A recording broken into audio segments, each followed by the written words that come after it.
Yeah, so a lot of people don't understand how family courts work and what the incentives are in family courts. People think of them as, an objective judge and this sort of thing. But the way that family courts are managed is they prevent you from presenting contrary evidence. That's why I've never been allowed to select a psychologist for my son. The courts will never allow me to do that. The courts pick the psychologist who will then present the evidence to the court, right? Now, fortunately, I've been able to record them. I've been able to gather evidence and actually prove that they perjured themselves, so they've had to throw out all this evidence. But it's taken a lot of work and it's cost me a lot of money to do that, right? And most people can't do that. So family courts basically work off of fabricated evidence. That's number one. Number two, there's really no appeal from family courts. So family courts, unlike normal, like civil courts or criminal courts, there's almost no appellate options out of a family court. So the judges operate with no oversight and just do whatever they want. And third, and this is the big one, there are massive federal programs that were instituted in the late 1970s that pay states trillions of dollars to tear families apart. So it's so innocuous when I tell you, be like, this is a great program. But like in Texas, we get 66 cents on the dollar put into the Texas Treasury for every dollar of child support that's paid.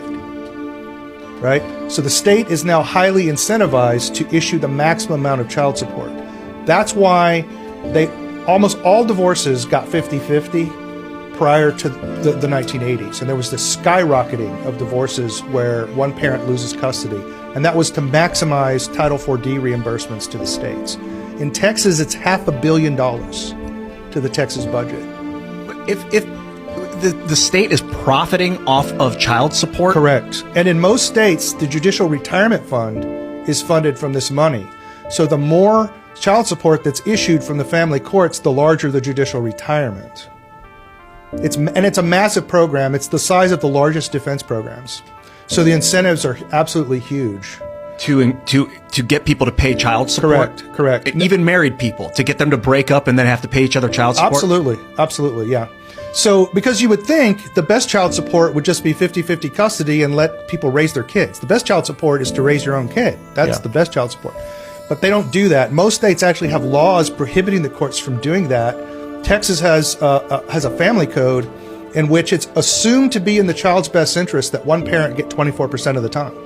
And the reason 24% was chosen precisely is it maximizes Title IV-D reimbursement to the state at 24%. Okay? How's the maximization function? How does it come out at 24%? So it has to do with how the state calculates child support. So Texas has one of the worst child support systems in the state. It doesn't take into account the income of both parents, and it doesn't take into account the amount of time you spend with the child. So there are fathers out there with 49% of the time that are paying maximal child support still. Wow. But again, that maximizes the reimbursement to the state. I have a friend of mine, him and his wife came to an agreement to do 50-50 parenting, no child support, because he watches the kids a lot while she travels for her work.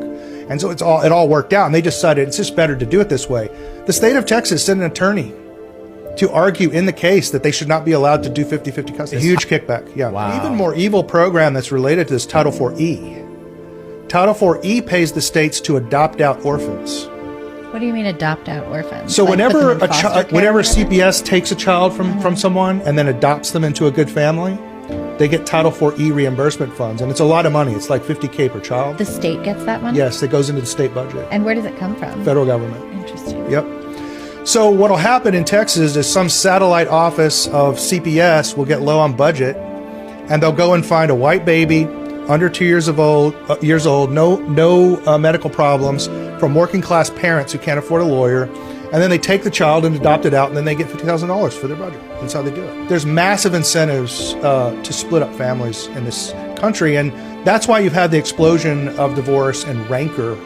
So now you have the majority of children in America are being raised in fatherless homes. We passed 50%. This is the whole, you talk about this, you call it conspiracy theorist, right? But they're blatant about it. They're absolutely blatant about it. But I think the agenda is not only population reduction, but also to reduce the political power of the middle class, right? If you've been to Europe, most of you have been to Europe. I've been to Asia a lot as well. Nobody cares about free speech there. Yeah. Nobody cares about rights there.